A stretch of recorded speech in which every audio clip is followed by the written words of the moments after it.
और देखा और फिर आस्था से बोला, कहाँ चले गए थे तुम दोनों? क्या तुम्हें इतना भी नहीं पता जहां तुम दोनों रहते हो वहां से बिना बताए बाहर जाने की किसी को कोई इजाजत नहीं है? अरमान की बातें सुनकर आस्था का माथा एकदम से झंझना उठा और वो नाराज नजरों से अरमान को देखकर बोली, आप कहना क्या चाहते हो? क्या आपने बीच रास्ते से हमें सिर्फ यही बताने के लिए बुलाया कि आप हमें यह बता सको कि हम आपको बिना बताए इस घर से बाहर नहीं जा सकते? और वैसे भी मैं जहां भी गई थी वह मेरी मर्जी थी। मिस्टर सिंघानिया, मैं आपके घर का सारा काम करके गई थी और मुझे क्या पता था कि आप ऑफिस टाइम में ही घर आ जाएंगे? आस्था की आवाज और अंदाज देखकर अरमान कहीं ना कहीं को बुरा लगा, लेकिन अचानक वह कुछ सोचकर तुरंत ही अपना मूड ठीक करते हुए जोर से हंसने लगा। अरमान को ऐसे बेपरवाही से हंसते हुए देखकर सब लोग एक दूसरे की शक्ल देखकर कंफ्यूज होने लगते हैं। किसी को कुछ समझ नहीं आ रहा था कि अरमान ऐसा बिहेव क्यों कर रहा है। वहीं आहान गंभीर होकर ध्रुव के कान में धीरे से फुसफुसाया, ये भाई को क्या हुआ है? कहीं तुमने अरमान भाई को कोई गलत दवाई तो नहीं दे दी है? इनका बर्ताव इतना अजीब क्यों लग रहा है? मुझे कुछ समझ ही नहीं आ रहा कि क्या करे। अगले ही पल ध्रुव ने तुरंत दादाजी की ओर देखकर अरमान को शांत रखने का इशारा किया। अब सभी दादाजी की ओर उम्मीद भरी नजरों से देखने लगे, क्योंकि इस सिचुएशन में दादाजी ही थे जो अरमान के इमोशंस को संभाल सकते थे। दादाजी ने तुरंत आंखों के इशारे से हामी भरी और अरमान की ओर देखकर शांत स्वर में बोले, बेटा तू अचानक ऐसे हंस क्यों रहा है? बता क्या बात है? अब तो बाकी सभी यहाँ मौजूद हैं। तभी अरमान ने देखा कि वसुंधरा और वीर वहां मौजूद नहीं थे। अरमान ने गहरी सांस भरी और बेमन से कहा, उन्हें भी यहाँ बुलाकर लेकर आओ। अरमान ने सीधे उन दोनों का नाम नहीं लिया, फिर भी दादाजी समझ गए कि उसका इशारा किसकी तरफ है। उन्होंने वसुंधरा और वीर बुलाने के लिए भेजा। कुछ वक्त में वसुंधरा और वीर वहां आ पहुंचे। वसुंधरा के चेहरे पर चिंता की लकीरें साफ साफ झलक रही थी। सब लोग परेशान होकर एक दूसरे से खुसुर फुसुर लगे कि आखिर क्या हुआ। नानी माँ तो अरमान को बिना वजह हंसते हुए देखने के बाद अपना सिर पकड़ कर बैठ गई। ऐसा लग रहा था जैसे अगर कुछ पल और अरमान का ऐसा हाल रहा तो वो संभल नहीं पाएंगी। तभी अरमान ने वसुंधरा की ओर देखते हुए कहा, आज के बाद आप घर का कोई काम नहीं करोगी, बस आराम करोगी। अरमान के मुंह से ये शब्द सुनकर सभी का दिमाग एकदम से खाली हो गया था। ऐसा लग रहा था जैसे उनके ऊपर कोई बहुत बड़ा बम गिरा हो। वो कुछ बोल नहीं पा रहे थे। दादाजी तुरंत अरमान को इरिटेट होते हुए बोले, अरमान ये क्या बकवास कर रहा है तू इस औरत को ऐसा कैसे बोल सकता है? दादाजी के इस सवाल पर अरमान तुरंत वसुंधरा को गले लगाकर एकदम से बोला, क्योंकि ये मेरी माँ है, इन्होंने मुझे जन्म दिया है और मैं इनके साथ मिसबिहेव होते हुए नहीं देख सकता। ये सुनकर सबका मुंह खुला का खुला रह गया। उन्हें ऐसा लग रहा था मानो जैसे किसी ने उनके सर पर बम फोड़ दिया हो। तब दादाजी सिचुएशन संभालते हुए बोले, ठीक है, जैसा तू कहेगा वैसा ही होगा। तब अरमान आगे बोला, एक और बात, आज शाम को मेरी एक स्पेशल मेहमान घर आ रही है, इसलिए मुझे पूरे सिंघानिया मैंशन में साफ सफाई चाहिए और हाँ, अच्छा सा डिनर भी तैयार रहना चाहिए। मैंने सुना है कि ये लड़की, क्या नाम इसका, हाँ एंग्री बर्ड, ये मसाला पनीर बहुत अच्छा बनाती है। मैंने किसी के मुंह से सुना था। दरअसल उसने रौनक के मुंह से कुछ दिन पहले ही यह कहते हुए सुना था कि आस्था मसाला पनीर बहुत अच्छा बनाती है। अरमान की बातें सुनकर आस्था की आंखें एक पल के लिए हैरानी से चौड़ी हो गईं और वो थोड़ा चिढ़कर बोली, आखिर ऐसा कौन सा शख्स आ रहा है मिस्टर सिंघानिया जो आप हमसे इतनी तैयारी करवा रहे हैं? आखिर ऐसी कौन सी स्पेशल गेस्ट आने वाली है? कहीं ना कहीं आस्था के दिमाग में यही बातें घूम रही थी, इसलिए वो अरमान से डेस्परेटली जानना चाहती थी। तभी अरमान ने आस्था को घूरते हुए रूखेपन से जवाब दिया, तुम एक मामूली केयर टेकर हो, तुम्हें अपने मालिकों से इस तरह सवाल जवाब करने का कोई हक नहीं है। जितना कहा जाए उतना करो। और हाँ, ओल्ड लेडी की बेटियों, तुम सब भी खाली मत बैठो, तुम सब भी मिलकर काम पर लग जाओ और अच्छा सा डिनर तैयार करवाओ। और याद रखना, अगर आज तुम सबने कोई काम ढंग से नहीं किया तो मैं आज ही तुम सबको इस घर से बाहर निकाल दूंगा। इतना कहकर अरमान सीधा अपने कमरे में दंदनाते हुए चला गया। सब लोग उसकी बातें सुनकर दंग रह गए कि अचानक अरमान ने किसी को घर बुलाने का फैसला क्यों किया। आसपास का माहौल एकदम टेंशन वाला हो गया। कहीं ना कहीं सब अपने दिल दिमाग की कशमकश में उलझे हुए थे। तभी अभिमान जी गुस्से से उठे और सीधे वसुंधरा के सामने आकर बोले, तूने मेरे बेटे के साथ ऐसा क्या किया है? जवाब दे, बता क्या किया तूने? अगर मेरे बेटे ने तुझसे इतनी नरमी से बातचीत की है तो तूने ही कुछ किया होगा। बता वसुंधरा, क्या किया तूने? इस वक्त अभिमान जी की आंखें गुस्से से आग बरसा रही थी और वह वसुंधरा को घूरते हुए आगे बोले, अगर तूने इस बार मेरे बेटे के जज्बातों के साथ खेलने की कोशिश की तो मैं अपने हाथों से तेरी जान ले लूंगा। अभिमान जी अब गुस्से में पूरी तरह आउट ऑफ कंट्रोल हो चुके थे और वो आगे बढ़कर वसुंधरा का गला जोर से दबाने लगे। वसुंधरा सांस लेने के लिए संघर्ष करने लगी और सभी दौड़कर वसुंधरा के पास आए और उसे बचाने की कोशिश करने लगे। तभी ध्रुव ने अभिमान जी को पकड़ लिया। जैसे तैसे सभी ने मिलकर वसुंधरा की जान बचाई और वसुंधरा लंबी लंबी सांस लेने लगी। फिर अचानक उसने तेज आवाज में चिल्लाकर कहा, मैंने उसके साथ कुछ नहीं किया, मुझे खुद नहीं पता कि उसने मुझे गले से क्यों लगाया और मुझसे इस तरह से बातें क्यों की। तुम ऐसा क्यों समझते हो कि मैं उसकी कोई दुश्मन हूँ? हाँ, यह सच है कि एक वक्त था जब मैं उसकी जान लेना चाहती थी, लेकिन उस वक्त मुझे यह नहीं पता था कि वह मेरा बेटा है।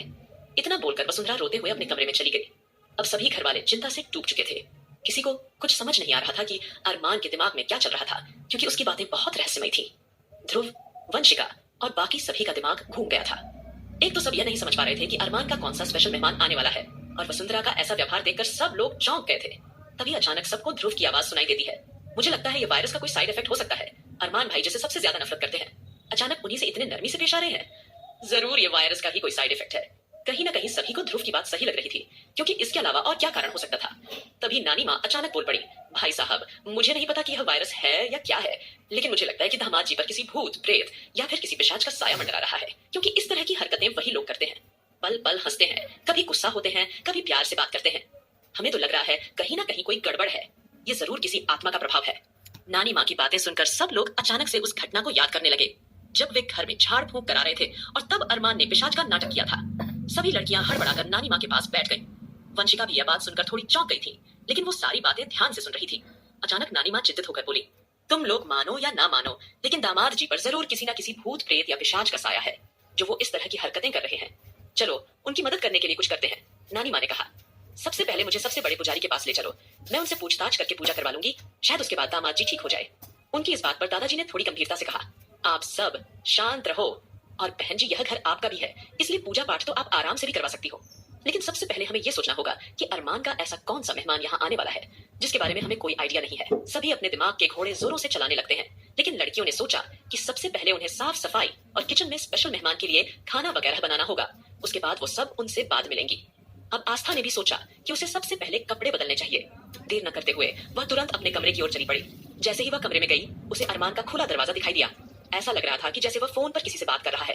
उसकी आवाज बाहर तक आ रही थी।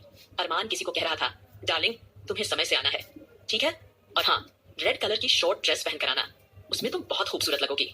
अरमान ने जानबूझकर अपने कमरे का दरवाजा खुला छोड़ दिया था, ताकि आस्था अरमान की बातें आसानी से सुन सके। अब जैसे ही आस्था ने अरमान की इस तरह की बातें सुनी, तो गुस्से से उसके दांत आपस में बजने लगते हैं।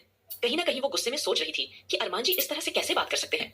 जब उनकी यादें ठीक थी, तब उन्होंने कभी हमसे भी इतनी प्यार से बातें नहीं की थी। तब भी उन्होंने हमें डार्लिंग नहीं बोला था, और अब किसी और को फोन पर डार्लिंग बोल रहे हैं। कहीं ना कहीं अरमान के ये शब्द आस्था का गुस्सा भड़काने के लिए काफी थे। फिर वह होंठ खींचते हुए नफरत भरी आवाज में खुद से बोली, आने दो, कौन है वह? वो जो भी है मैं उसे नहीं छोड़ूंगी। यह सोचकर वो जल्दी से फटाफट अपने कमरे में चली गई। फटाफट से उसने अपने कपड़े बदले और फिर गुस्से से दंदनाते हुए किचन में चली गई। आज आस्था सही से खाना नहीं बना पा रही थी। पनीर मसाला में उसने मिर्च को ज्यादा ही तेज कर दिया था। किसी डिश में उसने नमक ज्यादा डाला था तो किसी में कम। फिलहाल तो वो उल्टा सीधा खाना बना चुकी थी। वहीं ध्रुव, आहान और रौनक वंशिका नानी माँ के पास चिपके हुए बैठे थे। कहीं ना कहीं उन्हें नानी माँ की बातें बिल्कुल सही में लग रही थी, इसलिए उन्होंने देर न करते हुए फटाफट से YouTube वीडियो पर भूत भगाने वाले ओझा बाबा सर्च करना शुरू कर दिया था। उन्होंने सिर्फ एक बार सर्च बार में भूत भगाने वालों के बारे में लिखा और देखते ही देखते उनके पास कितने सारे लोगों की लिस्ट आ गई। ध्रुव ने भूत वाली वीडियो भी देख ली थी कि किस तरह लड़कियों में आत्मा आ जाती है, तो वे अपने बाल पटक पटक कर इधर उधर घूमती हैं। सब लोगों का दिमाग इस वक्त जोरों से चल रहा था। किसी को कुछ समझ नहीं आ रहा था कि आखिर क्या फैसला किया जाए। कई वीडियो देखने के बाद आखिरकार एक औरत उन्हें ठीक लगी। उस औरत ने बड़ा सा टीका लगाया हुआ था और उसके लंबे लंबे सफेद रंग के बाल थे। तब हान उसके वीडियो देखकर जल्दी से बोला, नानी माँ, ये बिल्कुल ठीक रहेगी। पिछली बार जो पंडित जी आए थे वह तो अरमान भाई को देखते ही खुद दुम दबाकर भाग गए थे, लेकिन इस औरत को देखो, ये कितनी ज्यादा पावरफुल लग रही है। मुझे लगता है हमें इसी औरत को अरमान भाई का भूत भगाने के लिए बुलाना चाहिए। नानी माँ को भी आहान का आइडिया ठीक लगा, इसलिए उन्होंने हामी भरते हुए कहा, आहान बिटवा, तुम एक काम करो, तुम इनसे फोन पर ही बात कर लो। इसका नंबर भी वीडियो में दे रखा होगा, हो सके तो इसे कल के कल ही बुला लो। इतनी सारी प्लानिंग करने के बाद सभी ने सोचा कि जल्दी से भूत भगाने वाले इस औरत को ही बुला लेते हैं और एक बार अरमान को भी इसे दिखा देते हैं कि कहीं उसे कोई परेशानी तो नहीं है। इसलिए अब फटाफट से फोन पर पूछताछ करने के बाद उस पावरफुल लेडी जिसका नाम अनामिका था, आहान ने उसे ऑनलाइन बुक कर लिया। वहीं दूसरी ओर वही अरमान अब थोड़ी शाम होते ही तुरंत आकर नीचे बैठ गया और सब लोगों को बारी बारी से देखते हुए बोला, मेरी मेहमान आने ही वाली है, सभी नौकरों को उसके लिए एक टांग पर खड़े रहना होगा और जो कुछ भी वह मांगेंगी फटाफट से उसे वो ला कर देना होगा। अब यह बात सुनकर दादाजी का मूड थोड़ा खराब हो गया, इसलिए वो खुद को रोक नहीं पाए और बनावटी हंसी हंसकर बोले, अरे अरमान बेटा, ऐसा कौन सा मेहमान आने वाला है जिसके लिए तुम इतनी तैयारी करवा रहे हो? क्या तुम अपने दादाजी को नहीं बताओगे? अरमान ने दादाजी के कंधों पर हाथ रखकर जवाब दिया, ओहो दादाजी, आपको पता है जो मेहमान आने वाला है उसे देखकर आप बहुत खुश होने वाले हैं। उसके मुंह से यह शब्द सुनकर अगले ही पल दादाजी और बाकी सब काफी ज्यादा हैरानी में थे, लेकिन आस्था के दिमाग में तो कुछ और ही खिचड़ी पक रही थी। वहीं दूसरी ओर संजना सिंह जल्दी ही सिंघानिया मेंशन की ओर रवाना हो गई। उसके चेहरे पर आज जबरदस्त चमक थी और उसके कपड़े इस बात की गवाही दे रहे थे कि आज वह पूरी तरह से सिंघानिया मेंशन की मालकिन बनने के लिए तैयार थी। जैसे जैसे संजना सिंघानिया मेंशन की ओर बढ़ रही थी, वैसे वैसे उसका दिल जोरों से धड़क रहा था।